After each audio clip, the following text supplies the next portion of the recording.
First of all, thanks, Hema, for having me. Definitely SCF being one of the world bodies who are kind of promoting a small cell ecosystem. So we all are working to build a much healthier, more flexible and industry consumption worthy frameworks overall. And SCF being the torchbearers of small cells specifically works to the fact in 4 prongs, and the very first one is component and interfaces. So within component and interfaces, we work on multiple solutions for a split 6, a split 0, and a split 2, where the different work groups works towards the reference designs for the hardware and interfaces, as well as being the you can say the one who brought the concepts of FAPI and then the whole femto concepts was brought by SCF, and we are the torch bearers who are taking it forward all up to the 5G specs. So if you can see at present in terms of interfaces, we have already released the 3 different versions of FAPI, which is a kind of a MAC to PHY interface, as well as NFAPI, which is a network version of it, where you can have the MAC to a DU and PHY with a RU. So those releases are already kind of available for industry consumption.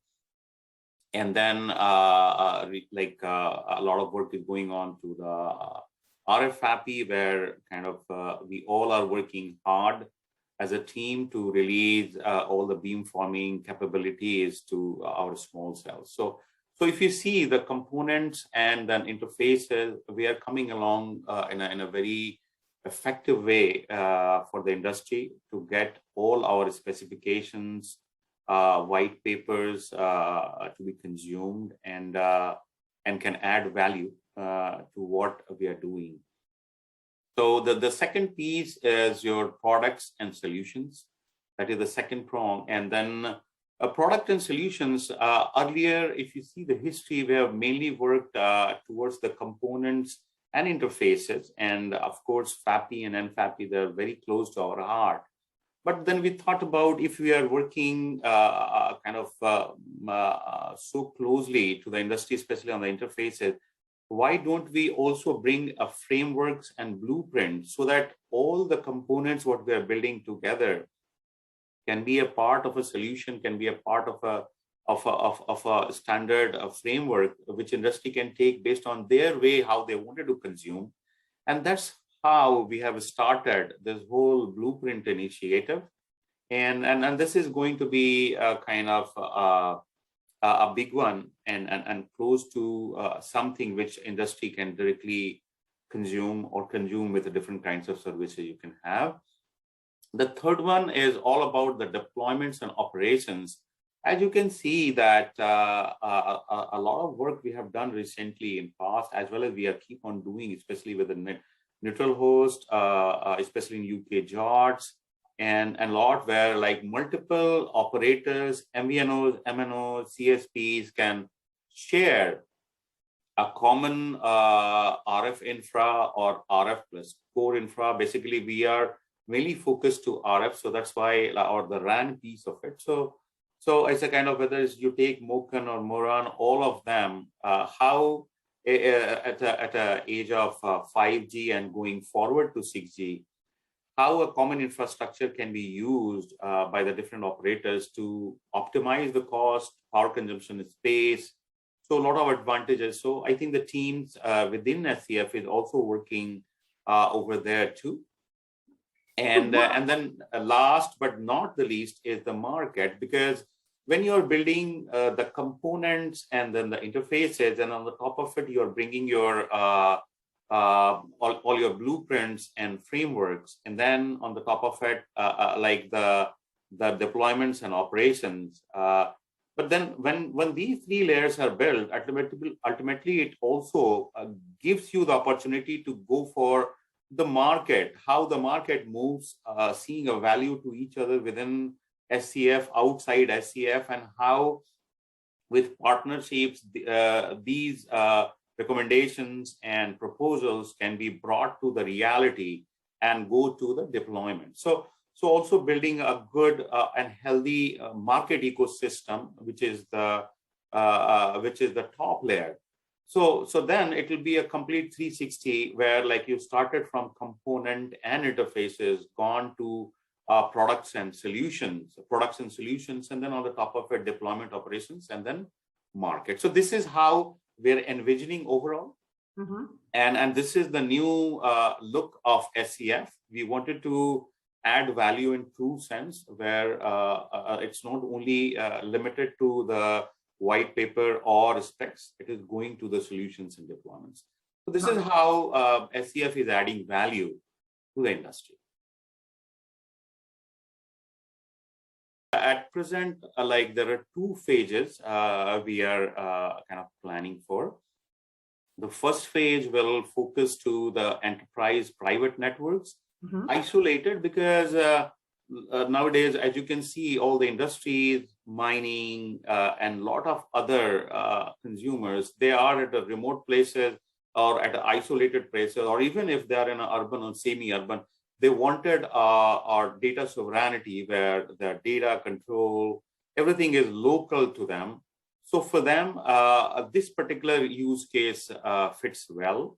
And that's the reason that is having higher priority. And this can go in coordination with MNO and with MNO. So this is the first. And then the second one in parallel, but extension to it, is a complete MNO driven enterprise, where like, they can be the part of your connectivity, they can be a part of your smartness. And of course, in all these two cases, hyperscalers play a big role, because they can easily fit into your standard isolated case, or a coordination with MNO, because coordination with MNO is a proven model where hyperscalers working hand in hand with the MNOs. So these are the two. And of course, after that, CV2X and Industry 4.0 will be the final goal, because that is the place where there will be, where all the efforts will be consumed. A big chunk of it will be. I think that the challenge, if you think about, like, all the initiatives, especially coming from SCF and of course ORAN and a couple of others who are championing the concept of Open RAN, I think the challenge is that, like, all of them, we are working into bits and pieces, very much defined to a certain area. And being the industry, if you wanted to consume, you have to add a lot of other stuff on the top to build a solution for a trial, or for final consumption, or for deployments. So I think the challenges are many, especially if you think about this whole open and concepts, starting from standardization, specs, interfaces, and then on the top of it, a cloud native fabric around, and supply chain related challenges. All these things, if you think in, like, ultimately you move in a direction where you have a supply chain superiority, where you have a mix and match, and you can pick the best out and a cost optimized solution. So these challenges will be optimized or minimized if you evolve, like, all these platforms like SCF and ORAN evolve from the components or interface a solution provider to a framework or blueprint solution provider, so that people can see a turnkey, people have a turnkey options available for them, and with services and partnerships and collaborations with, they can put their management layers and can deploy it the way they want. So this is our vision. Challenges, there are multiple challenges. The technology is new. Open RAN is something where everybody believes in, but then again, contribution and bringing it to the real consumption is a big challenge, right? But I see that SCF, ORAN, WBA, we all are working as a team, collaborating with each other to bring our best foot forward and solve some of the major existing solutions of the problem of the world. The ecosystem players, as you can see, that like in the last 10, 15 years, when we were totally into a turnkey solution provider, we moved from there. When we have gone more and more towards the services, earlier the connectivity was a priority, and then later on, services kind of they dominated, and now it's all about services. So the ecosystem itself has changed and evolved a lot. Now it is a MNO, it is a CSP, it is a PNO play with the hyperscalers. And then it is a play with the, and now the era of private network, now the property owner or that specific industry owner, they wanted to own the connectivity and service fabric with them, right? So the ecosystem itself has evolved. Like even the solution provider has changed from MNO to MNO, MVNOs, PNOs, and neutral host operators, NHOs.